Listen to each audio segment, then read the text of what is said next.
Alright. Alright, Pablo. Aye, not too bad. How's it going? Fiddle around with settings on Twitch for far too long. For a good 15 minutes then. In fact, we can find out. I'm going to say 15 minutes. 15 minutes, Bobo. Yeah. An annoying 15 minutes. Just a 15 minutes of you going, where is it? Yep. Where is it? Because I just wanted to change the settings on there to, like, mature content, so swearing is, you know, to be expected, but apparently that's not a thing anymore. Well, frustration. Fuck 'em. Fuck 'em. I know, my hair is absolutely terrible today. Like, You have got a bit of a... yeah, it's just fucking going on, innit? There we go. That'll... do. My hair's just about long enough that if I use, like, gel and hairspray and that, I can sweep it back now, and it did look pretty good the other day. I was actually happy with how I looked for once in, you know, like 7 years. Yeah. I'll send you the picture because I looked... I think I've seen it. with all my greys fucking showing. I was out in the sun, I took a picture, and I was like, that's just a line of grey. That's not even, like, mottled, that's just grey. Yeah, you need, like, body dysmorphia like me. I think I'm a solid 10 out of 10. Reverse body dysmorphia. Yeah. Jesus. It's one of them, innit? Whoa. How's your week been? Yeah. It's been alright. Bit hectic as always, but yeah, not too bad. Not really going up too much, to be honest. Watched a lot of shit TV. Watched a bit of football. Usual shit, really. Standard. Yours? Did even less than I normally do this week because we're not doing work at Thursdays. We're not working on Thursdays anymore. You're not working at Thursdays either. No. Yeah. Thursdays are now another day off. So I did all of nothing all week. Then Friday, Saturday rolled around. The whole story going on. But Friday didn't go too bad. Like, it was busy, but it was just constant from like 4:30 until 9. Yeah. Which is fine. I'm perfectly happy with it being like that because it does mean the day goes a bit quicker. It means the oven's more reliable because the way our pizza oven works is it's a 2-deck and you can fit 4 pizzas in each deck. Yep. We don't use the bottom one for that because when we're open, there's other stuff that we cook in the bottom oven. Like there's sausages and pork pie and stuff that goes in the bottom oven and has to be at a lower temperature, otherwise shit burns before it's cooked. So we only use the top deck for pizzas, which is perfectly standard, reasonable, whatever. So realistically, in a 10-minute time slot, I can do like 8. I can do 8 pizzas at a time because I've got to roll them out, top them, shove them in, roll out the next ones, top them, cook those as well. So I can do about 8 in a 10 minutes. 15 minutes more comfortably, but I can do 8 in a 10-minute slot. So Friday goes fairly easy. It's busy, but it's not too bad. It's just constant. And in the pizza oven, because it's only got like a little slidey door, the back of the oven gets a hell of a lot hotter than the front. So if I've not done anything for like 20 minutes, the back of the oven's a shitload hotter than the front. So the back of the oven, if I put 4 in, the back ones are burnt before the other ones are done. And the bottom cooks faster than the top because there's an element on the bottom heating up the stone, there's an element on the top that cooks the top of the pizzas. If there's nothing in there, the top element's just heating the bottom element. So it just gets a lot hotter. But you can't turn down the bottom element because as soon as if I put a load of pizzas in and then I have to do some straight after, if the bottom element isn't hot enough, it doesn't cook the bottom of them. So reasonably, I've got the middle one set to 350, the top one set to about 400, 450. And if it's constant, everything is cooked perfectly. As soon as I don't do something for half an hour, it fucks up because the back of it's too hot. I've got to pull them out, put them on silver trays, put them back in, make sure they're done, and then the other ones are going to be too cold, so I've got to put them... It's a faff, but it was fine. It was consistent and it was easy, and Friday went fairly easy. Like, towards the end of there, we had to start defrosting dough balls in the microwave, which I hate doing so much because they don't turn out all right. They dry up on the outside and they don't roll out nice, and it's horrible. So Saturday rolls around, we get 3 trays of dough balls out as opposed to 2 because we were busy the day before. Still not enough. Only by a bit. I only had to get another 12 out, but that 12 was everything that we had. Yeah. So last orders is at 8:30. I'm aware of that. That's fine. Whatever. I don't care. And then we finish at 9. So I just sent out a couple at like 8 o'clock, and then 8:15 rolls around, and my boss walks and he's like, "Oh, you've got an order for 2 more." And I said, "No, Phil, I don't." And he goes, "No, well, last order's at 8:30, so you're gonna have to do them. I know I've been busy, like, but it's like, no, Phil, we have no dough balls." He's like, "You what?" Looked in the freezer. I was like, "There's nothing. 0. There's nothing." He went, "Oh shit, I'll have to tell my mate you can't have it then." Yeah. But like, I'd already told my other boss that, yeah, that's it, we're done. I'm out of dough. And the other boss like just didn't tell him. So he's been chatting to his mate for like 20 minutes about what he wanted. And he's like, "Oh, sorry, you can't have it." Good. Yeah, well, that's a them problem. That is a them problem. Right there. Yep, not my, just not my problem. So yeah, that was my weekend, and then I got home. I got given 2 pints of cider to take home, because I told you about the whole line clean business. Yeah. Yeah, when you clean the lines out at a pub, there's a pint and a half in. There's a pint and a half left. In the furthest one, there's 2 pints. Yeah. But all the other ones are a pint and a half long. So when you want to clean a beer line, or when the kegs run out, there's a pint and a half left. Yeah. And then you put it onto water to rinse it out, and then there's a pint and a half of water, but you get that pint and a half of beer out, and then you put it onto line clean, blah, blah, blah, blah, blah. So is it just like a suction pump then to get the pint and a half of beer out? So no, not quite. There's no suction at all. It is all being pushed. Right, okay. So what you do is, you've got a connector that's attached to the pipe that's connected all the way to the tap that then pours the beer out. So you take the connector and you put it onto the water connector. Yep. Then that there's no suction. It pushes the beer out on the other end. You just know that there's a pint and a half before it starts getting to water. Yep. So there's a pint. So you know, if you pour a pint and then you pour a half a pint, you know, within the next couple of seconds you're going to be getting towards water. So yeah, we've done that. So on a Saturday night, they do a line clean so that the lines aren't just full of beer that's going weird and getting warm and then having to be flushed out anyway. So we do a line clean on Saturday. So generally we'll sit there and we'll have a couple of beers while we're cleaning down. But there's 7 taps, so that's what, like nearly 12 pints, something like that. Yeah. So there's 12 pints of beer to be drunk, but nobody else drinks cider but me, so they poured a pint and a half of cider out, and I've got that in the fridge to take home. Oh, is that the cider that you offered me before? Yeah. Oh, I should have taken it, man. But fuck it. It's in the fridge, you can grab it in a bit. Sheppies, it's nice. I'll have it after this. Yeah.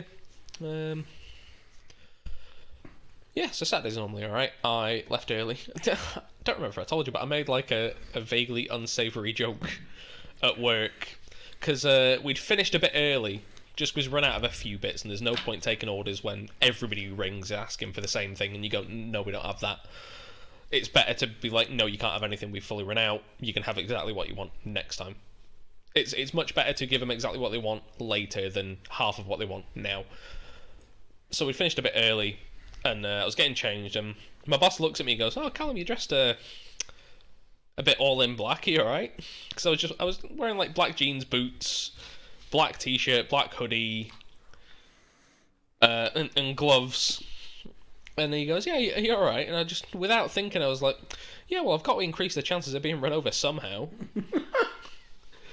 And because I work with nothing but blokes, there's not a woman to be seen. He just looks at me, and I can see in his head he's going, should I ask him if he's okay? Okay. Of course he didn't. No, that didn't happen. So I go, right, I'm off, lads, and walk on home. No, I think he asked me, oh, do you want a lift? No, I'm alright. Not unless you're going to hit me with a car when I'm getting in. Yeah, so that was... Yeah. Yeah, that was my weekend. In fact, that was my entire week, honestly. Yeah, it's just mental at work with mental people.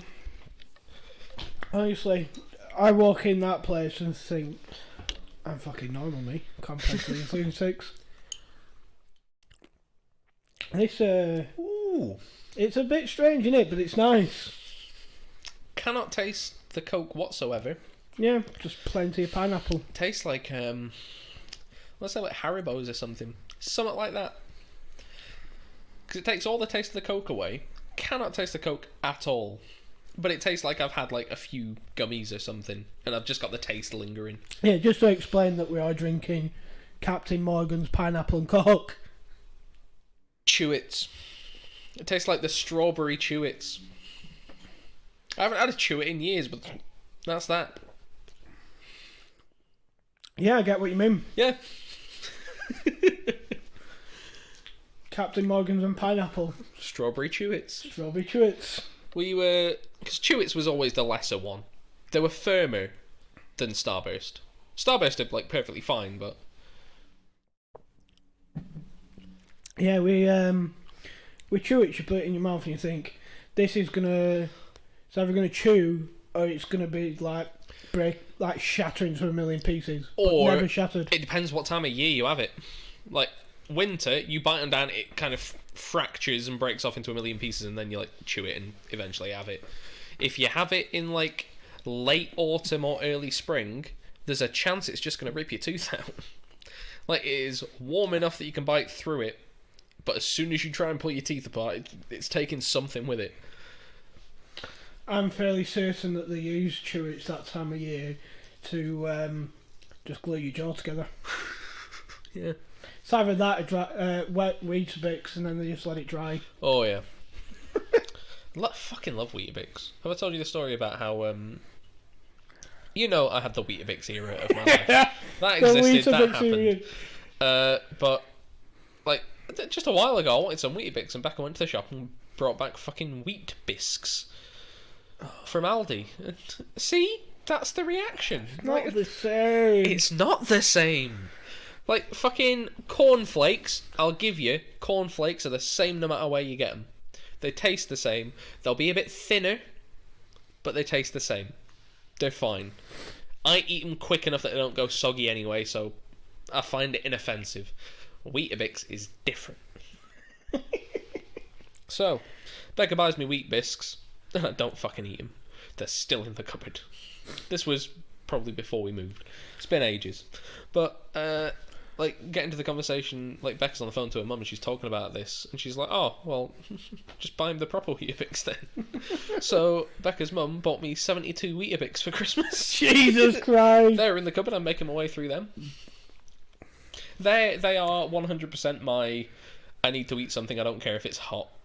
I'll have 6 Weetabix. 6? Oh yeah, 6. Fucking hell.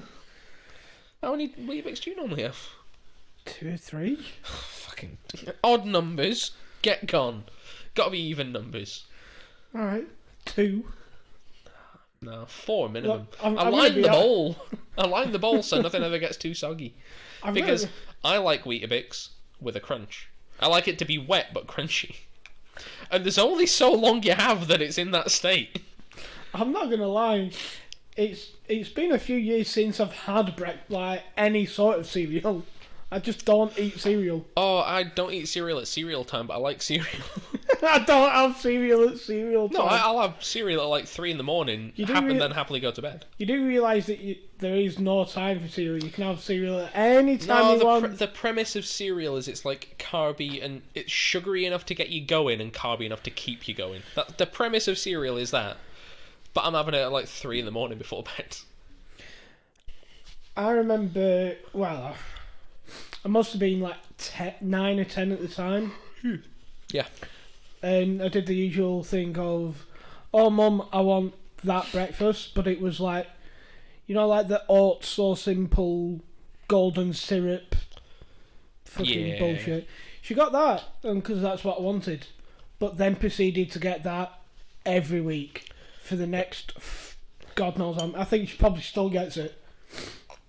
To the point now where even if I have a whiff of that, it knocks me sick. Have I ever told you the Golden Nugget story?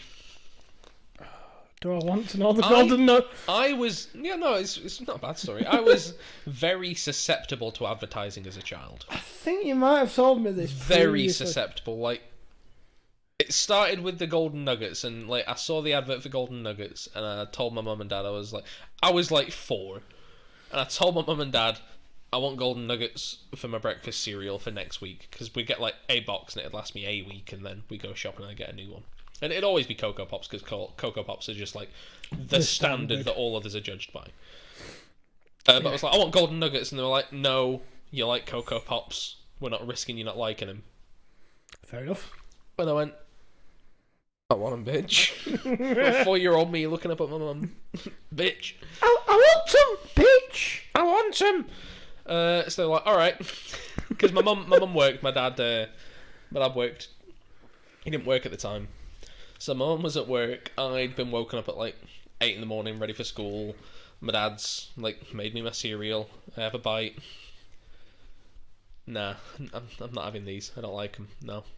They've gone soggy real quick, and they're not for me. So I have like a few bites, and I'm like, Dad, I don't like them. And he's like, what? I was like, I don't like them. And he's like, all right, fine. Grabs the phone off the wall, starts dialing a number. I'm like, oh, what's going on? Is he ringing the police? Because I don't like my cereal. And he's like, all right, there you go. I was like, hello? And it's from my fucking mum. And my dad's like, tell her. I was like, tell her what? Tell her you don't like your cereal. I was like, Mum, I don't like my dad made me ring my mum to tell her that I didn't like the cereal that we bought. Then it must have been like less than a year later that I saw an advert for cheese strings, and I was like, I want cheese strings. Don't like cheese. But I was like, I want the cheese strings. And she was like, no, you don't like cheese. You're not getting them. Fucking... For fuck's sake. But now you do like cheese. To an extent. Mozzarella has always been fine. It's been fine forever. Cheddar. I'm getting there with. You getting there? I'm getting there. Like, I made these nachos here, and I put some. It's like 60-40. 60% is mozzarella. It's like 40% cheddar. It's fine. Red Leicester, I'm not against. I've had that on nachos before and didn't hate it. I was like, yeah, it's fine. Do you never just have cheese by itself? No, I have done once. I went to a friend's, and because I told him I didn't like cheese, and he set out a very romantic charcuterie board. So I tried a few cheeses that day. He got like the little par-baked breads, got some nice butter, grapes. I think he did pickled onions as well, but not touching them. Why are pickled onions still a thing? Who's out there eating fucking pickled onions? Especially the pub's closed. Who's having them? Well, I won't fucking trust them for piss. Fucking piss pots, aren't they? Pissled onions. Yeah. Yeah, I tried a few cheeses. Mozzarella, uncooked. No. It's like the nuts that they leave on the bar. Don't eat the nuts that they leave on the bar, because you know that some dirty bastard's been for a piss and not washed their hands, and now they've got pissy nuts. Like, I don't think you... No, you didn't go. It was, while we were at HGS, like, higher-ups came for, like, a week to see how everything was going, and they arranged, like, a really last-minute night out at Forum. You didn't go. Me, Liam, and Dave went. Okay. And it was at Forum, and the buffet was absolutely fantastic. Like, me and Liam went up, like, 3 or 4 times minimum to this buffet. They had really good... The ham was good. Was this at the point where you weren't really eating because you couldn't afford to? Yeah, 100%. This was middle of Weetabix time. And the booze was free, like, what was the name? Paul something or other. There was the cool guy from Fujitsu who turned up all the time, who Oh. James Spratt was big mates with. He came and they all put the cards down. So there was like $2,500 behind the bar. Fair enough. So had a fair few drinks. The ham was really nice, and I'm like 50-50 with ham. It's either okay or it's really good or it's fucking awful. But they had really good ham, so like me and Liam went for a piss. I'm still eating a ham sandwich. And I fed Liam my ham sandwich while we were both at the urinal taking a piss, and I fed him a ham sandwich. Chicken wings for him. Oh, That story doesn't surprise me in the slightest. oh no, it was great. If someone said to me, if Liam and Callum go into a bathroom, what do you think they're going to do? I'm like, piss and probably feed each other something. Pork pies. I was talking to my mate. They were talking about like I don't know how it came up, but he said the comment is like, oh, this is why they have buffets at orgies, and I was like, oh, I didn't know there were buffets. I've been missing out. I should be going to far more orgies than I have been doing. Like, you could be actively trying to suck my dick, and if there's a buffet there, I'm not moving. You could be trying to entice me over to have sex with you, and I'm sat next to the pork pies and the sausage rolls. I'm not shifting. Oh, God. Do you prefer cold or warm sausage rolls? I'm indifferent, really. Either or, I can have both. Depends. If it's a flaky sausage roll... Oh, no, I'm proper indecisive, because Greg's sausage roll, I won't have cold. Okay. Do them yourself sausage rolls at home, like the mini ones, for buffets. You know, the premium ones. The ones that the package lies and says it's done in 25 minutes, it clearly takes like 45. Bullshit, they haven't browned in. They have not browned in 25 minutes, it's bollocks. Those, I like them warm. I really like them cold.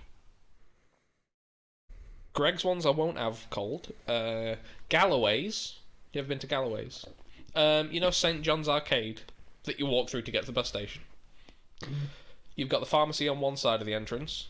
The other side is Galloway's, a bakery. Okay. Their sausage rolls are better than Greg's, but they are really salty. Not salty to the point that they're inedible, but clearly they're salty. But really good. Those I will have hot or cold, I don't care. They're just good. Because I like them... If it's really flaky, I prefer them hot, because it's how it's intended. If they're a little stodgier, like Ginsters, they're not flaky.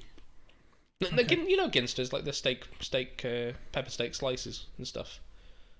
Always in the meal deal section, like the pre-packaged sausage roll stuff. They're like the soft kind that you can get like Aldi and wherever. They're the soft kind. Those I'm not going to have warm. They go soggy if they're warm. I'm only going to have them cold. I have strong feelings about like meat in pastry. Pork pies, unless I'm having one fresh hot, I am not having it hot. Holland's meat pie. You know, the little one. It's not a full size one, it's a little one. Meat, whatever the fuck that means, meat pie. I always buy two, I have one hot. I put one in the microwave and eat the other one while the other one's doing. But I will always finish on the other half of the cold one. I'll eat half of it while the other one's heating up. I'll eat the hot one and I'll finish on a cold one. If I have like the other day, I had a sausage butty and a bacon butty, but the sausage butty was like a full butty and the bacon butty was a half, because I had 2 sausages and 2 bacon, but 2 bacon don't take up 2 bread. Take up 1 bread. 2 sausage take up 2 bread. So I went sausage, bacon, sausage. But if I have, like, sometimes I go to the bakery and I'll get like a couple of pork pies and a couple of sausage rolls. I'll have a sausage roll and then a pork pie, and then I'll decide which one I liked more, and I'll have that one last. You've thought about all this too much. Do you want me to bring up the fucking Kit Kat bit? Oh, for fuck's sake. Keith, what's a Kit Kat? It's a biscuit. Alright, it's a wafer, but we'll move past the biscuit comment. What is a Kit Kat? Chocolate on wafer. Alright, if I've got a 2-finger Kit Kat... Yeah. And I break it in half and I eat one, I'm like, oh, Keith, I don't want this other bit. Do you want it? Yeah. What have I given you? Half a Kit Kat. Or is it a quarter? How's it a quarter? What if I had a 4-finger Kit Kat? Is that two Kit Kats? Is it? Yeah, you've given me a quarter though. I emailed Nestle about this and they didn't get back to me. For fuck's sake. I tried to ring them, but the woman who answered the phone sounded quite aggressive and she was not answering my question. I posted them, I messaged them on Facebook, and their comment didn't help. It was indecisive. They were like, "Oh no, if you have a 2-finger Kit Kat, you've had a 2-finger Kit Kat. If you have two 2-finger Kit Kats, you've had two 2-finger Kit Kats. If you have a 4-finger Kit Kat, you've had a 4-finger Kit Kat. Hope this helps." No, it doesn't, Derek. It doesn't help. Did I ever tell you about the guy that I worked with that got in contact with Heinz? In regards to beans or ketchup? In regards to the sausages that they put with the beans. Oh god, what was? He absolutely loved the sausages that they put with the beans, and so much so that he got in contact with. I think he emailed them just to see if he could have a load of them sausages. Didn't get back to him. Oh, what bastards! What's that, bastards? Because on the odd occasion that I've had pretty sure I've eaten the sausage out of the beans. I don't like beans. Beans are bad. That's a whole different conversation.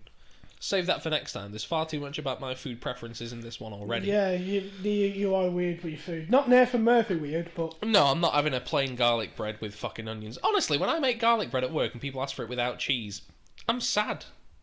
Are you though? Yes! Do you ever order a plain garlic bread? Depends what type of garlic bread it is. If it's like garlic bread that we're thinking of, no, it's going to have cheese on. If it's a baguette with garlic in, then... Oh yeah, no, that's baguette with garlic in. That's a garlic bread that, like, if you're slotting cheese in there, you're not going to be able to cut it into pieces, are you? No point.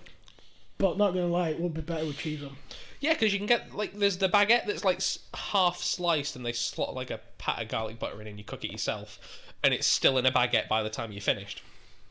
There's the other kind that's like cut on the angle that you get frozen in a pack of like 8. It's all slotted next to each other. You can get those with cheese on.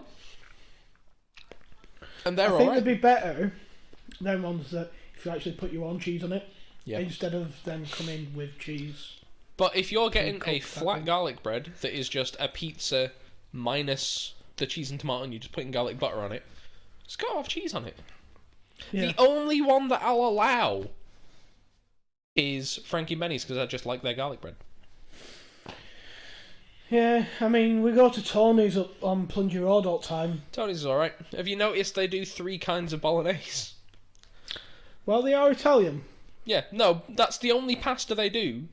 They do spaghetti bolognese, bolognese with penne pasta, and bolognese with, like, one other kind. They only do bolognese and pasta. They don't do carbonara, they don't do anything else. It is only bolognese. I'd love to take Freddie in there. Freddie's an idiot. Yeah, but he'd be funny. He talks about how, like, no, yeah, proper Italian pizza's not great. You've got to get that New York stuff. Freddie, what? He's got a point. Freddie, yeah, we're planning a do for July for Leeds, and Freddie's coming. And this week I like, so because it's all a one-way system at work, I walk around and Freddie's on the other side of the floor. So as he looks up, I'm like, Freddie, yes, yes, yes. He's like, how's it going? Come here, talk to me. So I go over, I'm like, right, come on, Freddie. July, Leeds, talk to me, come on. He's like, yes, there's going to be beer, this, that, the other. Come on, let's do it. And I'm like, yeah, I think me and Chaka are going to have our own rooms. He's like, oh, so you're not sharing? I said, Freddie, why would you share with someone? Oh, well, you know, it's cheaper and blah, blah. I'm like, Freddie, think about sharing a room with Eddie. I said, he's going to be absolutely smashed, bouncing off the walls, and you're going to try and get sleep. It ain't happening. Who else are you going to get a room with? Imran Chaka? What if he pulls? What if he's shagging someone in the next bed to you? And you're just led there trying to get sleep. He's like, yes, okay, I see your point. I'm going to get my own room. Yeah. Like, Probably for fucking the idiot. best. I'm like, I'll get my own room. Why wouldn't I get my own room? Yeah. Why would I want to share with someone? Yeah, no, I think come the time that pubs are open, everyone's standards are going to have lowered. I need to get out. I need to get out. You're going to be in the beer gardens already. Like, as soon as they're open, you'll be in. I expect to be face down in the mud, and in absolute no time. Yeah. I'd like to go to a beer garden, but you've got to book in. And I know one of the old managers at the Plungy, he now works at the Vestry in Tarleton or Kirkham. Not Kirkham. Yeah, no, it's Kirkham. I think he works at the one in Tarleton, and they're already pre-booked. They are fully booked. They've got like 750 people over the weekend. Fucking hell. Yep. That's the thing, innit, with pubs. If they can survive this lockdown and just wait till things start opening back up, they're gonna make a lot of money. Yeah, they will do. It's Like your place. That'll start making decent money once it opens back up. It's It's weird, not like, massive. the only reason that we do food is because we're across the road from the Black Bull, Yeah. and we didn't want people coming to us first, going, "Oh yeah, we'll stick around here," getting hungry and going, "Oh, the Bull does food." The only reason we do food is because of that. Yeah. But now that we do, it meant that we could stay open last time because we could offer substantial meals, and Yeah. they're going to be doing that again, which is fucking stupid. But we don't have an outdoor area, so we can't open when that's possible. Because although we can, we like on any given day after a set amount of time, we put tables and chairs outside in the car park so people can have a sit down. Because realistically, the two parking spaces in front of us are ours. It's not official. It is first come, first served for wherever you're going. Okay. So we don't have an official outdoors area. We can't open. So we have to wait for like the 21st of June. No, it's before then. Thought 21st of June was That's everything gets lifted. yeah, I I'm thought sure it's April. no, I'm pretty sure April is the beer garden one, isn't it? Yeah, and then 2 weeks later you can go indoors. Oh, still substantial meals though, which is fucking. It makes my life hard. I don't even think it's with substantial meals. Oh no, I'm sure he said something about that. When pubs open.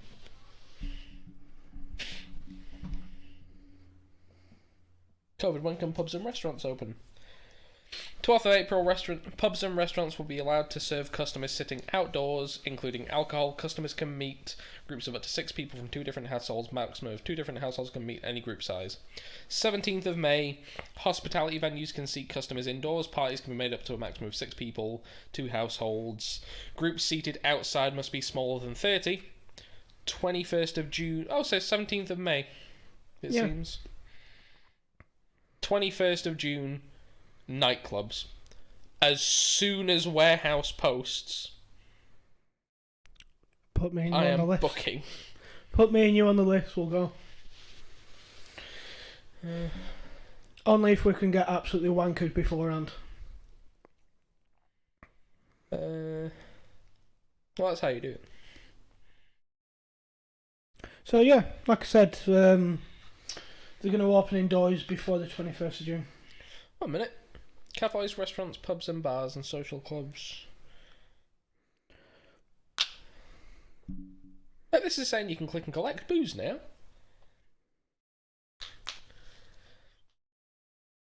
Okay. No, it's a whole thing because like at work we offer delivery so that we can deliver booze and sell it.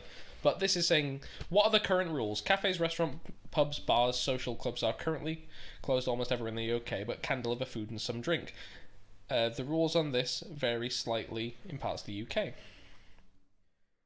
Oh, non-alcoholic drinks. Click and collect. That's fine. Right, I misread it. It's fine. Ignore me.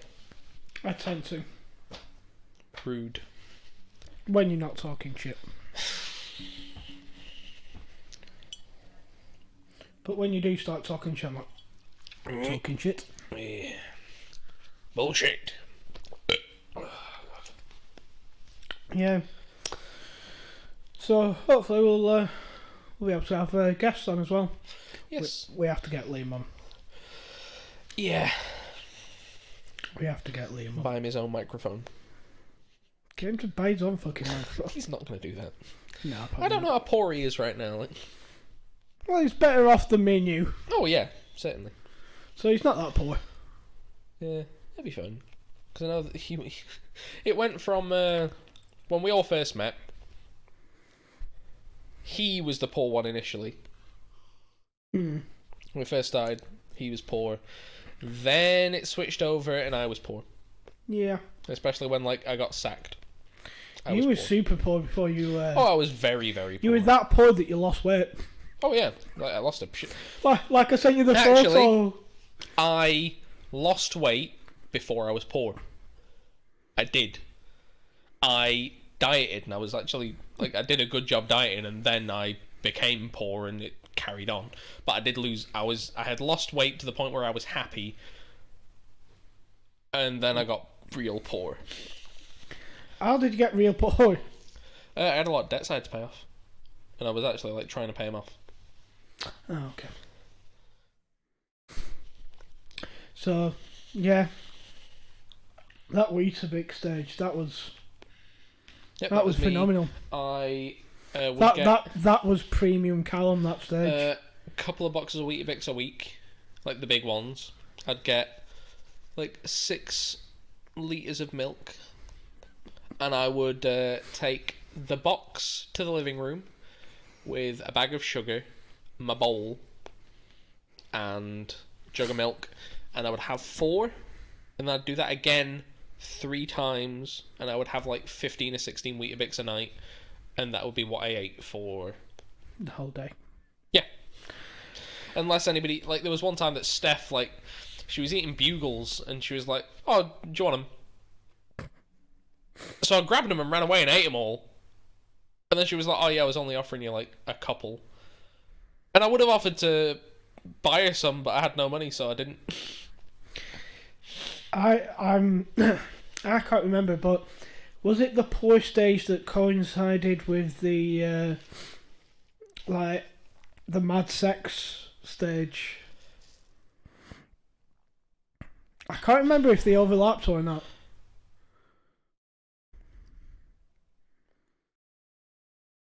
Think so. I think it was towards... Yeah, no, it was. Yeah, it was. Yeah. And what I mean by the mental sex part is you having sex with women in, like, Costa Coffee fucking disabled bathrooms. It was a Starbucks and it was the men's. Not that it makes much of a difference. It was in a Just coffee... to me! It was in a coffee shop and you had sex in the Starbucks bathroom. in the men's. That's even worse that you've had it in the men's. And then it was, you know where Coral Island is? In Blackpool. No. I've been to Blackpool maybe twice over the last 20 years. You've got one of the piers, Coral Island's up there, behind it is a car park with toilets you have to pay 20p to go in. So technically I paid 20p for a shack. For fuck's sake. Yeah, so that was an era of my life. Yeah, I don't think we called it the mad sex stage. I think we just called it the Tinder stage. Yeah, it wasn't long after that. Oh no, it was like a little... Yeah, that was when I started going out with a really racist girl who I hated.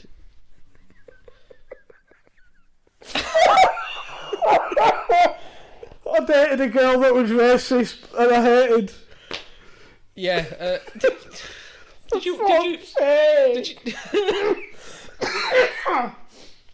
That's destroyed me. Did you ever watch Scott Pilgrim? No. Right, because there was a Scott Pilgrim-esque overlap with her and Becca, where like no actual overlap, but like I was seeing her and then like I think she'd asked to borrow money and I was like, I really can't. I've got 20 quid and I don't get paid for a week and a half. She was like, oh, well, just give me, I'll pay you back. I was like, no. I can't. This is all the money I have. She's like, oh, can you not borrow off someone? I was like, what are you not getting? So I didn't talk to her for like 2 weeks. Yeah. And then went to a party and met Becca and like got with Becca. Then like 2 weeks after that, she sent me a message like, oh, Callum, we need to talk. And I was like, don't. No. And I was like, okay, what is it? Like, what is it? She was like, oh, can we not talk in person? I was like, you are stressing me the fuck out. I've just had a long day from work. I have just been sacked. What the fuck is it? She was like, oh, I'm not pregnant or anything. I was just like, wondering if we could get back together. I was like, no, I'm seeing someone. Bye. Fucking hell.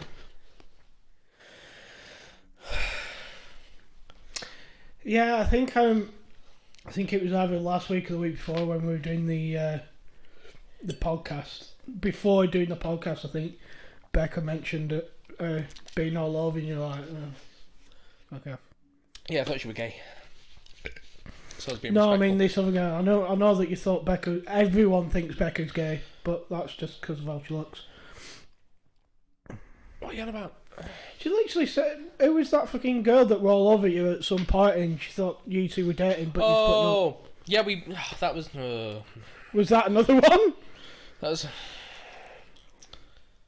was a whole different thing. Like me and Becca, before we got together, we'd met on 3 occasions. There was when we got together. There was the time before that. Yep. In which, like, long story short, my housemate had brought somebody home who, like, one of his friends, who had previously dated our other housemate. Jesus fucking. He brought her back, and apparently we'd met before. I don't remember that, but we'd like started talking and we were like kind of getting on. I had to go somewhere, but they were going to Roper, so I met them at Roper afterwards. Then a few days later, there was a plan for like I think it was Dan's birthday. Yeah. So I was like, "Oh, are you going to Dan's birthday?" And she was like, "Oh yeah, I've been invited." So I was like, "Oh, if you want, meet me in town, and I'll walk down with you because I know where it is." So we walked down. Becca was there, but like the first time me and Becca met, it was always been at the same place. It was just down the road actually at my mate's. First time I met Georgia, who is a friend of mine. She turns up with her boyfriend and goes, "Hi, this is Becca, my gay housemate." So I instantly in my noggin go, no point bothering. Yeah, pretty much. Obviously. Like, oh yeah, no point trying. I'm just going to offend someone by like trying to flirt with them aggressively, knowing that nothing is going to come of it. Yeah. I'll drop it. Pretty much. So the second time we meet, I was like, oh, well, that's never going to work out. I'll try with this girl. And then we went out for like a month and it ended absolutely horribly, and that's when I got my hair cut. Oh, that's why you got your hair cut. Yes. You didn't really tell me that at the time. That was a relationship in which it was the first relationship I had had. Yep, I didn't. Tinder was, I think, after that, because it was it was when I had zero emotions about anything at all, ever. Yeah, because I had lost weight. Yep, I had lost quite a bit of weight. Met her, went out for a month, and it was the first relationship I had had in like 3 or 4 years since my first girlfriend, who I went out with 3 years. Yeah. So it was kind of a big deal. Fell really hard real quick. Was having a really good time. We broke up horribly. Honestly, it was the worst ever. And then I got my haircut. And that's when I was really poor. It was post-haircut that I got really, really poor. That is a relationship in which we broke up and I was really, really sad for 3 days. And then all of my emotions disappeared for like until last year. Yeah, because you got to remember we weren't overly that close then. No, we were good friends, but we were work colleagues. Yeah, we were work colleagues who sat next to each other, so we spoke to each other and like. Well, we didn't actually become like decent friends until we both started at my place. Oh yeah. and I ruined your introduction to literally everyone. Yeah, which is still... How about we go around and we introduce everyone? How about you start? It's like, hi, my name's Callum, and I've worked with this guy before. He's called Keith. Hello, my name's Kieran. Everyone calls me Keith. and it's stuck. And you've worked there for nearly 4 years now. And what's your name at work? Keith. All because of fucking Charlotte. Absolute bitch. Because the rum. Go on. Bring it here. Oh, pineapple. Absolute fucking... It's mango and pineapple. Or is it mango and It's pineapple? mango and pineapple. I just saw the pineapple Normally not a fan of mango, but this is... Ooh. No. God, I can't get rid of it. No wonder it tasted good with the Monster Punch. It's a good one. It's my favourite one. Other than regular Monster, I'm really hit and miss on because it is a bit thick. Compared to other energy drinks, it's thick. Yeah. The Punch one is also thick, but it's not as fizzy, and I like fizzy drinks. Yeah. So yeah, I still get fucking cold Keith at work all the time. Yeah, I don't regret doing it because it's hilarious. You should. My brother, like, every now and again, I'll still refer to you as Kieran, and I don't know who he's talking about. So Becca doesn't know, like, she knows you're called Kieran, and she'll sometimes refer to you as Kieran, and I'm like, what? yeah. It's gotten that bad now, so this will actually make you laugh. So it's gotten that bad now that when my uncle comes round for Christmas and my mum shouts Keith, I look up and go, what? And her and my uncle Keith turn around and go, who the fuck are you saying what to? You're not called Keith. They are not a word. That's outside of Blackburn. Everybody knows me as Keith. I'm gonna buy you a hoodie that just, hi, my name is Keith. Apart, what, like, well, I've got my aggressively single hoodie on today. I'm trying to figure out what the crossed things are. So it's just a cross with BBJ. Oh, it is just a cross, isn't it? Yeah, BBJ for Beer Bong John. And then some sort of A man with crown. acorn nipple thing. I like it. Yeah, so just one of the guys that I follow on TikTok, and he's like, oh yeah, I've got this hoodie, aggressively single. I'm like, yeah, I'm going to get myself one of them because I am aggressively single. Excuse me. So yeah, it's gotten to the point now where I've got to remember when I'm in Blackburn, I'm no longer called Keith. I just had a message off. Who's messaging you? A friend's watching it live. I've just got a message that reads, "You fed a man a ham sandwich at a urinal." Yep. Do you want to talk about the stage where we could pay you very, very little to eat practically anything, including... No, this has been an episode that's far too much about me. Let's talk about something else. Yeah, that was... That, like I said like a couple of minutes ago, that period of Callum was like prime Callum. Oh, God. Yeah, that's prime Callum, that. Yep, that was a. Why the fuck? Yeah, it's. Yeah, that was an occurrence.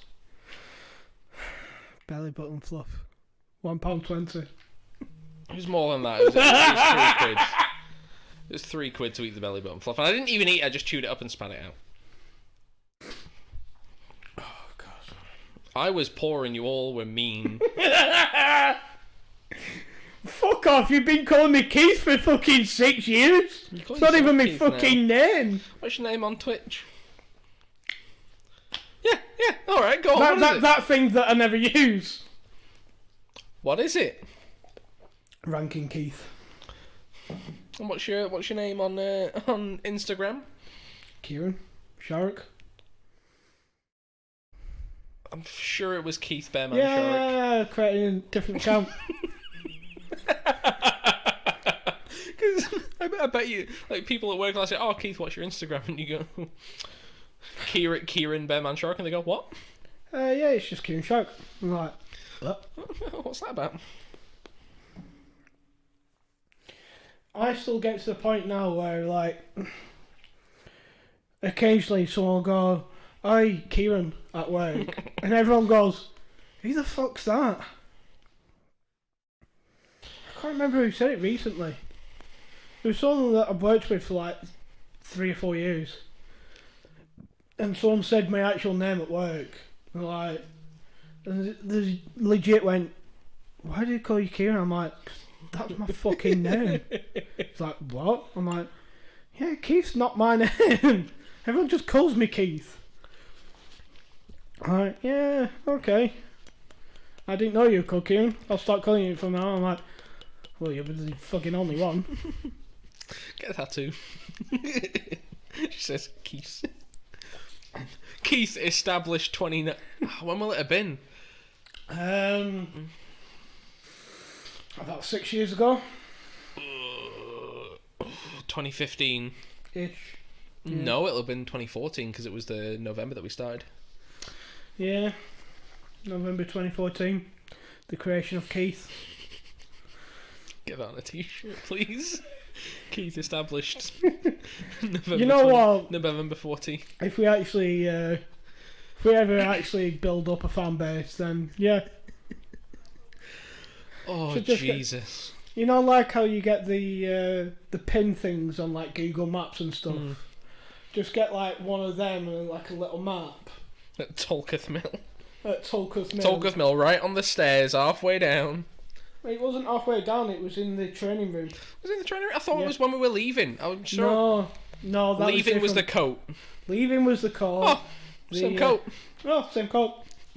She thought I was like, I had fucking Down syndrome or something. Like, "Oh, right, man. Oh, look, we've got the same coat, different colours, but same coat. Yeah. That's how our relationship was established. Yeah. Do you remember when Charlotte nearly crashed her mini drunk driving into a police officer? No, I didn't hear about that one. No, that's like she didn't come to work one day because she was in jail because she was at a friend's drinking. She was like, "Oh well, I've not drunk too much. I'll drive home because I only live just round the corner." Yeah. And she backed up and nearly hit a police officer because that happened. He had to breathalyze her and she got done. She got banned from driving. Fucking hell. So yeah, anyway, pinpoint on my chest, Tulkus Mill, and then just over it, Keith was established here. Yep. You know, but considering I don't have any tattoos, I can honestly say that we already have a fan base. We already have a fan base. It's my old mate Chris. I don't think one person's enough to be financially, you know, if he's gonna buy like a couple of thousand of the same T-shirts, then yeah, we'll do it. If he's got like a few grand spare to buy like a couple of thousand T-shirts, so it's, you know, affordable for us, then yeah, fuck it, why not? Yeah, sure. Hey Chris, do you want us to make you a T-shirt? He said he'd rep the merch. Well, I suppose if we're doing it, it's better than me repping someone else's merch. I might as well rep someone else, my own. Yeah, we need to get a bigger fan base before we do anything like that. Fucking hell. And if we do that and make enough money off it, I want to send like a few thousand to like poor kids in Africa and stuff. Just so I can see photos of little African kids with Keith established 2014. Keith established here 2014 with a picture of Tulkus Mill on it. Chris wants Juxtapals lingerie. Like just lingerie with like my face on one tip, your face on the other. And then just like our Twitch like user picture on the ball sack. I mean, it's all great ideas. I can't see why we won't make a fortune out of that. Oh yeah, clearly. Just my face on one nut, yours on the other. Juxtapals along the shaft. Jesus. Why not? Why the fuck not? We'll print our own. Yeah.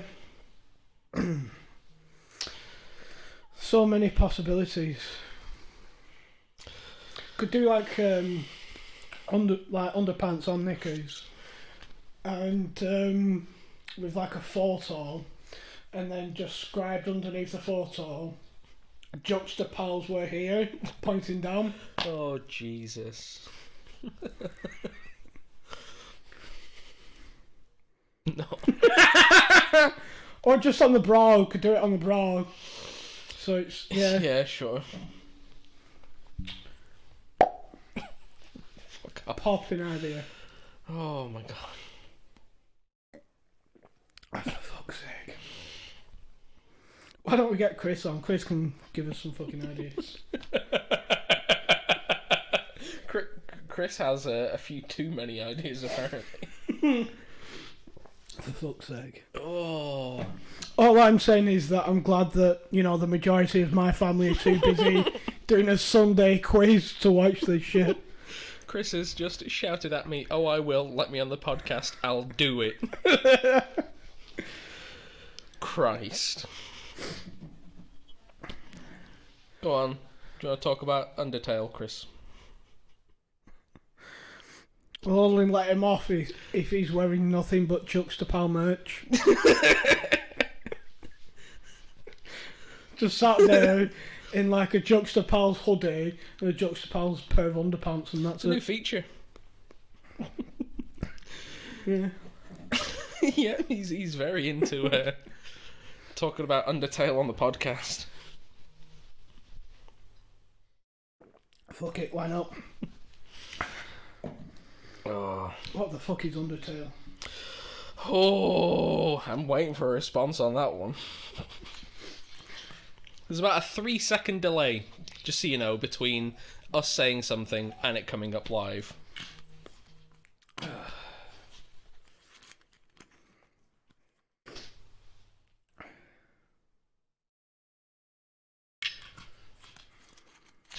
Yeah, Keith was asking what Undertale was. Chris, he has no context, so. Actually, I don't even want a response. I just want him to come on the podcast and tell me.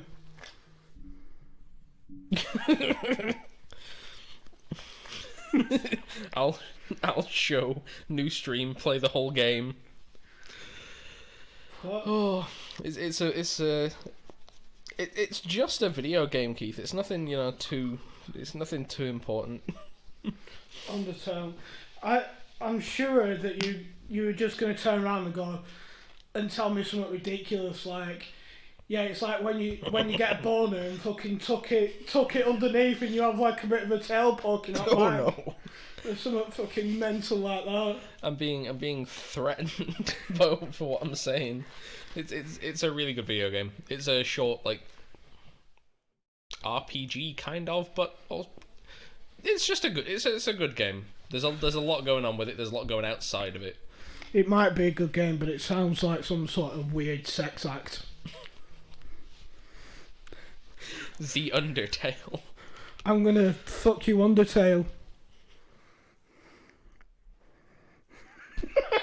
Winking at the camera. For the special people. For the special people. For the fans. For my fans. So how long have we been doing this podcast for, and we've still not even really started talking about the actual topic yet. Been on for about an hour. So it's usually about now that we start talking about the topic. I made Lego. You did a Lego, yeah? Yeah, I haven't done Lego in absolutely years, and I forgot that it's great. Yeah. Like Lego, I realised also that the instructions are like sometimes a bit shit. What? Like no, because it's a fairly big one. It's the Lego SNES set that comes with the TV set, and it's got like a crank, so like the level moves along. It's really fun. Yeah, I'll play with it after we do the podcast. Yeah. There's certain, like, in the top left corner of every page, it tells you the pieces you're going to need, and then it shows you how to assemble them. But, like, the TV set, you've already made a big piece already, so it'll just be like, if it's a really small bit, goes there. Okay. And it'll point an arrow to it. But if it's a bigger block, it doesn't tell you where it's going. Pardon me.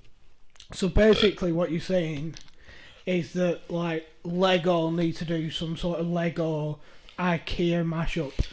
All they need to, like, it'll be a very, very well-constructed image at a good angle of what you're doing. And it's always like you've taken something in front of you and turned it 45 degrees, like, anti-clockwise. It's always that angle. All they need to do is, like, if it's on a big, like, some of them, you just put in two pieces together, and then you put those pieces on another piece, and then those pieces on another piece, and it makes complete sense. It's 100% fine. There's no confusion. Everything's good.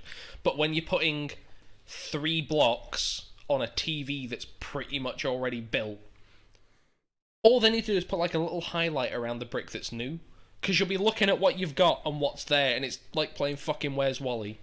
To be like, there, it goes there. Because the smaller pieces, they're very good at, like, telling you where to go. But the bigger pieces, like if it's a 3x2, like, brick. What they actually need to do is, for, like, all the Lego sets and stuff, have, like, an app. And it's like an interactive app that tells you where everything goes for each set. That could be good. That'd be a good idea. But then it'd take them fucking ages to get everything on there. Think about how many Lego sets there are and how long it's been going. There's fucking hundreds of thousands. Yeah, but you'd only have to do the ones that are currently in production. Not necessarily. Well, you could start with that and then backdate as you go. Slowly backdate as you go. Interesting thing about Lego is my old housemate Dan. Lego is one of his interests. He's into Lego and Doctor Who and Lord of the Rings and a load of other stuff, but those are like the... Yeah. If I were to tell you a few things that he's into, he's also into, like, Batman and the Joker and that. Yeah. He's really into Lego. He has a lot of Lego. Like, you remember my old house, and you didn't really go in the living room. Very well, kind of, yeah. Open the living room door, there was a big cabinet, like a Welsh dresser style thing. Okay. One side was Dan's, I had a bit of it somewhere, and the other side was Avon's. And in one side, like, into the cabinet, he had built the Batcave. Yeah. Really fucking good Batcave, like 100% solid, had everything you could imagine. It was wonderful. He made his own Gravity Falls Mystery Shack. Okay. So, like, from the cartoon, he did the Mystery Shack. Really in depth. It had the upstairs, it had the downstairs, and it had a basement as well. He like fully went out on everything. If you build something, you can upload it to Lego's website, and if it gets 100 votes in a couple of weeks, it'll stay on the website. If it gets over 1,000 in 3 months or something like that, Lego has to consider it. Yeah. As an actual set. And if it actually goes into production, you get 10 sets of Lego and £1 per set sold. Fucking hell. When he posted his got to 100 pretty quick because all of his friends already voted for it. Yeah. And it was a really good one. His was really good. Somebody else posted one. Not nearly as good. Nowhere near as good as his was. Yeah. But they posted it. Theirs just surpassed his quicker. Must have had more people that were interested and posted it, like, somewhere special. Like, his was amazing. Like, like, all the other ones, like, the Mystery Shack is very specific proportions. Like, it has a very specific angled, like, roof. It's so specific in how it looks. Yeah. And the other one was, like, it was more... It just wasn't right, but theirs was getting higher. So, yeah, Lego. I really like... The Lego SNES is, like... It's not super hard... But there's stuff going on with it. Like, the TV set has a Mario level that you crank around and it passes over. Yeah. the dial on it clicks because it's got like a bit wedged into a cog behind it. So it actually clicks as you turn it, and it stops either side. It has a mechanism so you can only crank it one way, which is fun. Like, as a thing that is wedged onto a cog that goes up with it, so it can only be turned one way. The SNES has a functional cartridge that goes in and out and goes up and down. There's a lot going on with it. It's a really good set. Expensive. Lego's expensive. Did you know Lego was fucking expensive? Yes. This set is nearly 300 quid. For that and that. Fucking hell. Could be 200. Could be about 200. But either way, it's a lot of money. Have you kept the box and stuff for it? Box is just beside you. The only reason that I'm saying that is 210 quid. Cheapest is about 190. the only reason that I'm saying that is because, not that you'll do it with this set, obviously, but like my dad and my stepmom, they've sold loads of Lego recently, because obviously like it's all from my stepmom's kids, so she's obviously bought them Lego sets over the years and blah blah blah, and they're clearing out the loft, and yeah, they have all these like sets and stuff that they're selling for like hundreds of pounds on eBay. Yep. Even to the point when I was speaking to them the other week, they sold to this guy, and he was like obsessed with Lego. So, but he had like a ridiculous online name. He was like, actually, I'll text my dad before about it, see what it was. Yeah, something like Doberman Riddler. And my stepmom was in absolute stitches. Like, why? Just ridiculous name. And yeah, my dad's literally spent like the last 2 months building all these Lego sets to make sure that all the pieces are there so they can sell them on eBay and stuff. Yeah, no, it's there's my old housemate used to work on the market, and the guy that like worked across from me used to sell a load of fishing equipment, but he also sold Lego. Like, you just buy Lego sets and like you'd make sure the instructions were in there. Yeah, But he wouldn't necessarily check. Like, so he'd sort of like massively mark down off what you could sell them for. yeah, But he just wouldn't make sure all the pieces were there. At some Lego shops, you can just go and pick whatever bricks you want. yeah. You do a There's pick like and mix bag.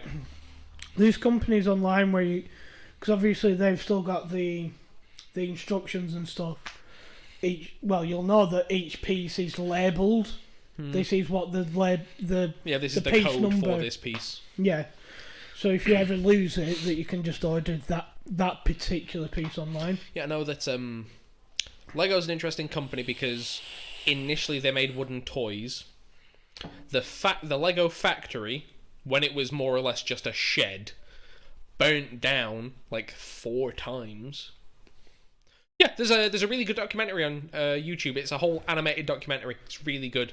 Only like 10-15 minutes long. It's a really good like short documentary about the history of Lego. The Lego company owner, Yeah. again, they were making wooden toys, really small scale. It was a family job. Went to a toy fair, I think, to sell some of his stuff, or just to like find investors or people to buy the stock that he had. And he found a model brick, like injection mold thing. He bought it. He bought the rights to that, and he started making Lego. Initially, it was just like houses and stuff like that, super simple. It was the standard like 2x2 block, 2x3. Yeah. Those ones with the flat yeah. panels. And started selling them, and it did really fucking well. Yeah. I think it was, I can't remember exactly when, but I think it wasn't until the 70s, 80s, or 90s that they lost the rights to the Lego brick. The Lego name is theirs. The actual bricks, anyone can make compatible bricks now. Okay. They can't have the exact structure, I think, because you know how Lego brick, if you turn it upside down, it's got like the like hollow tube, and then it's got the line to connect the hollow tube so it doesn't wiggle. Yeah. They can't have exactly that. Okay. But like if you go to Wilco's, you can get compatible like Lego sets that are compatible. You can get Wilco's own blocks kits that are compatible with Lego. Okay. The quality's not as good, but you can get them. Yeah. I mean, I think we had Lego growing up, like me and my brothers, but it was in like a big blue tub. Yep. So obviously at some point we had like different sets and stuff, and we had, I think it was like 4 or 5 different boards to obviously build stuff on. Yep. And I remember once that me and my brother, Ryan, were making like a racetrack. So we built all these like cars and stuff, and we were on like the 4 or 5 boards that we had. We were building like a racetrack, and there was just like a green one, a blue one, a yellow one, whatever one, and then there was like an island one, and we built like this little stage where like people with cameras could sit and all this sort of stuff, and I think we got about 3/4 of the way through making it all, and then once we make it, we'd obviously do the racing stuff. And we got like 3/4 of the way through, and my dad came in, and like we've been building this for like a month. We've been building it for ages, and my dad came in one day in a bad mood, obviously been arguing with my mum or whatever, or had a bollock, or just a shit day at work or something. Came in and went fucking mental, like, fucking clean all this shit up now, I'm sick of it, blah blah blah. And made us destroy it all. And we were gutted, absolutely gutted. Would be, yeah. We spent ages building it. Fucking weeks. Like, most nights we'd spend a bit of time on it. But since then I've never really played with much Lego. Yeah. It's worth getting a kit, like, you'd be surprised, like, how expensive it is. Because I know you have to pay someone a lot, especially for like those 2 sets. Yeah. There's mechanical stuff going into it. Like you have to do the engineering to figure out how to get these bricks to click together to make a conveyor belt that you can then build on to have a crankable scene that plays by. That one has an ejectable cartridge slot. Yeah. That you have to be able to use, and it takes a lot. Like that one has what I would consider an illegal Lego move, because it has a bit in the front panel, in the front like lid. It has a thing that you build that you slot in to a gap. It doesn't click in; you just slot it into a gap, and then you build around it that holds it in place. Okay. It is not connected to anything. It is held in place by other bricks, and I consider that an illegal Lego move. That's not on. That's not actually Legoed in. That's not fitting the system. It's shifty. I've always said that if I was like a multi-millionaire or a billionaire, that I'd have like a big ass room in my house. Just with like loads of toys and stuff. Well, not necessarily toys, but like I'd have like cool shit, guy shit, cool, like anything they sell at Mankind. Yeah, just guy shit, innit? With a ton of Lego in. Just be building Lego and shit. Did you hear the? I don't know. I think it was on the Graham Norton show, and Ed Sheeran was one of the guests, and he was saying on there that he's been. This was a few years ago now, that he'd go on dates and just take Lego sets with him. He'd just be building a Lego set while on the date. Go to like fucking Starbucks to meet some birds, and he'd be building a Lego set. Because, you know, he's fucking Ed Sheeran. Ridiculous. Oh, hi Charlie. There's Frank? There's no hills in Suffolk.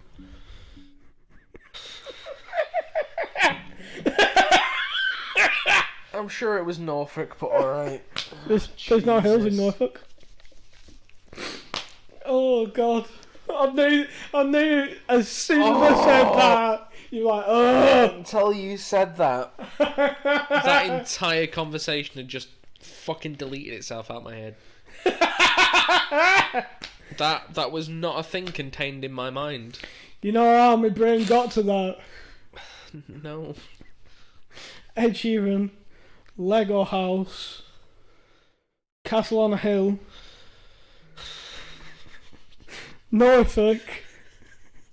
Dave saying that there's no hills in Norfolk.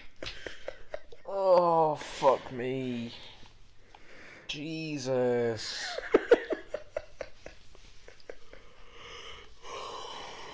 Oh, God. So, yeah, to kind of explain to people, to the guys that we used to work with, Liam and Dave, yeah, we're talking about Ed Sheeran and how he grew up in Norfolk and how he's just written a song about playing. He's just wrote a song. This conversation was like 6 years Yeah, ago. at that point, it was a few years ago. At that point, he'd just written a song called Castle on a Hill about a hill that he used to play on, and he brought up in Norfolk. And Dave just went, but there's no hills in Norfolk. Like, what you on about, Dave? Like, yeah, there's no hills in Norfolk. It's very flat. Like, yeah, but Ed Sheeran's from Norfolk, and he's wrote a song about a castle on a hill. Like, you know, realistically, I'd say that Preston has no hills, because Preston is unreasonably flat. It is fairly flat compared to Blackburn. Like, if you walk down Plungy Road, you go down a bit, and then you do go up, there is an incline, but it's nothing of consequence. All the inclines in Preston are very gradual. Unless you're in the middle of the woods, like Wantley has, like a... Quite hilly. Well, the closer you get to Blackburn, the more hilly. Oh, yeah. Hilly. I used to live in Wantley and I loved it there. But to be fair, I was between the ages of, like, 2 and 8. I realistically, I didn't live long there, but all of my conscious childhood, like actual childhood, was there. Yeah. And I loved it. I had friends. It was a big school. Because, like, how many kids went to your school? Like, guess. How many kids were in your class? About 20, 25. 20, 25? So in my year there was maybe about 50 in my year. Oh, did you have two of each year? Yeah. Yeah, so did I. In my primary school, we had 2 of each year. Because there were that many kids. That was normal to me at the time. I moved to Bumblefuck Much Hall because my sister's born and we need a fucking bedroom. Yeah. So we have to move to a bigger house. So we move. Yeah, my sister's born. We live in a 3-bedroom house. There is not a bedroom for my sister. How did I not know you had a sister? Oh yeah, I've got my brother's right now. He's like 35. I knew. I'm 25. My sister's nearly 18. How long? How did I know that? I feel like every once in a while that we do like the podcast, they come round and you get a new bit of information. You're like, oh, me and Becca are like engaged. I'm like, wait, you're engaged? They're like, yeah, we've been engaged for ages. I'm like, what? I think that was the first time that you came round to do this. Yeah, like the first or second time. Wasn't it? Yeah, no, I've got a sister. Like, must have, because like the age gap between me, my brother, and my sister is fucking huge. Similarly between me and my 2 older brothers. Yeah, because like between me and my brothers, there's almost 10 years between us. Between my sister, there's like 8 years between us. There's a big old like the age difference between my brother and my sister can drink. Yeah, fucking hell. Between me and my older 2 brothers, there's like 7.5 years and 9.5 years. Still a pretty big gap, yeah. So like them 2 are born pretty close, relatively close together. Like as close together as you can pretty much get. It's like my 2 cousins. They are very reasonably close. Like, yeah. Me and my cousin, my mum tells, like, family, like, my mum and dad have been married for a little while, my mum and dad tells family, like, oh, we're trying for a kid. Very soon after, my auntie announces that she's pregnant. My auntie, who is also married, and my mum and my auntie are twins. Yeah. Very soon after, announces that she's pregnant. She's like, fuck you, bitch. So my cousin was born in May. Yeah. I was born in June. We are in the same year in primary school. My cousin Ben is, I want to say 2 or 3 years younger. Yeah. So realistically, not much. It must be like 2 years younger, because I think year 6 to year 4. So not that much difference. But that's a reasonable gap to have. Yeah. Like, I think between a couple of years and 5 years is a reasonable gap between kids. Yeah, like between But 2 and 5 years. to be entirely fair, my mum had my brother when she was 19. He was not planned, he just kind of happened, which, whatever. But then I was very planned. They tried for me, knowing my birthday would be in June, which is halfway between in the fucking year. So, like, I was very planned. I'm pretty sure my sister was planned. So what's the age difference between your brother and your sister? Like 18 years. Fucking hell. Like, yeah, it's nigh on 18 years. It's a while. 'Cause I think my brother's like 36 now. Wait. Yeah, I think. Oh, it might be 37. Because he was. Oh no. He's 35. Because he was born in 86. Yeah, it'd be a similar age to my older brothers. Yeah.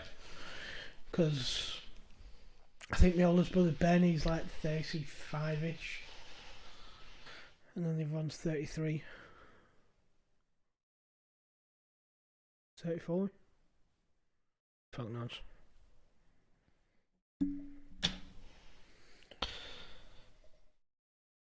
Yeah, I'm pretty sure there's probably a lot that you don't know about me. Yeah, probably. Have I told you about the Golden Ghoulies? I don't know what the fuck the Golden Ghoulies are. In that case, that's something I'll bring up next week. Jesus. That's a Halloween special jobby, to be honest. But yeah, it's definitely one of those where every week, most weeks, something comes out and I'm like, how did I not know this about you? yeah. Do you know what my favourite colour is? Purple. It is. I feel like yours is probably blue or red. I feel like you're one of those. I doubt it's a yellow. It's not going to be an orange. It's not going to be a green. I highly doubt it's a green. It's not green. It's baby blue. Yeah. Light blue. Yeah, I figured. I don't know what it is about purple. I don't know whether it's just me going... Every child... Like, I only did... Like, I figure it was an actual decision. It was a conscious decision in my mind. Mine always swaps, though. Mine always swaps between blue and, like, sunset orange. Sunset orange is a nice colour. Yeah. Mine was because I remember adamantly... was in year 2 and we'd been reading Harry Potter. Teacher was like, Friday afternoon was we go in the hall and watch a video, or teacher would read us a book, and we were on Harry Potter in the Chamber of Secrets. So I remember we were doing a picture. We were drawing pictures, and we'd just finished drawing all the flags of the United Kingdom. Nobody could draw the dragon. And then we were like, oh, then there was like a form we filled in, and it was like, oh, what's your favourite colour? And I think at the time I'd put green, because I was like, yeah, I want to be a Slytherin. They're the cool kids. Pardon me. So that was all going on. And then years later, I must have been like 14, but I think I was thinking back to like, nobody asks you what your favourite colour is anymore. That's not a conversation you have. We're far too adult for that. But I was thinking back, I was like, literally every child, every single male child in my primary school that was in year 2 at the same time as me, their favourite colour was red, blue, green or yellow. That was it. There was no alternative. It was red, blue, green or yellow. Or pink. Pink if you're a girl. That was it. Those were the options. So I was thinking about like... Isn't it weird that we all have like a favourite colour? Think about the actual concept and think, why do we have a favourite colour? I have a lot of purple in my wardrobe. Not a shitload, but I have a nice purple check shirt that Becca got me for Christmas a couple of years ago. I have a nice purple V-neck, and I have a purple bandana that I'll wear to work sometimes. I've just got the odd purple thing because I'm like, yeah, it's just a colour that I feel represents me, I guess. What are your 3 favourite colours? Obviously, purple. Purple's got the top spot. Yep. In what context? Just like purely just the colour? Just the colour, yeah. What's your 3 favourite colours? I bet no one's ever asked you that. No, don't be an arsehole and say black's not a colour, because black's in there, clearly. So I think it's... Well, black is a colour. White's not a colour, but black is. They're both colours. I don't care if you're talking about the colour spectrum. White, it's not all colours mixed. Whatever the fuck, it is a colour. White's an absence of colour. Black's an absence of colour. White is all colours perfectly mixed together in harmony. To which that's the one. Yeah. Dark purple, a nice close to blood red, like something on the darker side of red. So just a darker version of your hair. Yeah. So hair as is, just a darker. Like blood red is a little dark for me. Somewhere around the scarlet region. I'm colourblind. Take all this with a pinch of salt. And then I'd say black. Or even, no, I'll sub out black for just a very slate grey. See, I didn't know that you were colourblind until about fucking October. Yeah, I'm not monstrously colourblind. My colourblindness... You're slightly colourblind. It's things that are tonally similar. Like, if you gave me like an A4 piece of paper and cut it into strips that was a gradient of like light purple to dark purple, I would really struggle to put it in order. Okay. I struggle with slight changes in tone or slight changes in colour. Like if you've got purple that goes from light to dark, if you then took like a pixel out of one or the other that was fairly close together, I'd think they were the same. If you took green to purple, but it's all the same tone, just moving from green to purple on one side, and took two that were close together, I would struggle. Like, I have socks like these. I have these in blue, yellow, green, purple, and another colour that I can't remember. Could just be a pack of 4. Whatever. I lost 2 of them, so I have the yellow ones, the blue ones, and I have a purple and a green sock. I had them both on one day, the purple and the green one, and my leg was crossed like that, so I couldn't see the other one. I was looking at my foot, I was like, purple sock, that. No, it's fucking not. So I can look at a colour and go, oh, that's that. As soon as you give it context, I go, oh, no, right, clearly, no, it's not that colour. Yeah. I can look at something and go, oh, that's like blue, I think. Put black behind it, and I go, oh, yeah, no, that's green. So there was a lad, I can't remember his name, there was a lad above me in school. Is this the art story? Yeah, that was like properly colourblind, and his mate that was always in his arts class always just helped him out with colours because he knew that he was colourblind. That's that colour, blah blah blah. And it got to like the GCSE level art, and like the colours were like random. Yep. And I remember our arts teacher, Miss Buff, going, "Why? Well, them two are supposed to be the same colour. Why have you done them in different colours?" It's like, well, actually, I'm colourblind. It's like, no, you're not. It's like, no, I am. And she's gone, well, have you got through 5 years of high school art with like matching everything up and stuff? And she's gone, he went, oh, because such and such always helped me out with the colours. I could, it'd be like a dark red, and he wouldn't be able to really tell the difference. Like with the cushions, with the dark red on the left there on that cushion, and the brown, he couldn't really tell the difference. That's where I get it. It's like there's very specific terminology when it comes to colours. A hue is the colour that it is no matter what shade. Yeah. So Purple is purple no matter what. Yeah. Tonally, when you refer to something's tone, you're referring to how much black, white, or grey is mixed in with it. Yeah. So the more black you put into it, the darker it gets. It is... Tone is adding black. Yeah. Tint is adding white. The hue is the colour that it is. Yeah. When something is tonally similar to something else, that's where I struggle. Because realistically, when you actually Google it, and you actually do a test, they say, oh, you're red-green colourblind. Those are the colours you can't tell the difference between. That's not how mine works. It's like, oh, here's green that is 50% black. Here's blue that is 50% black. Next to each other, if there is a direct line and two squares put together, I'll go, oh yeah, they're different.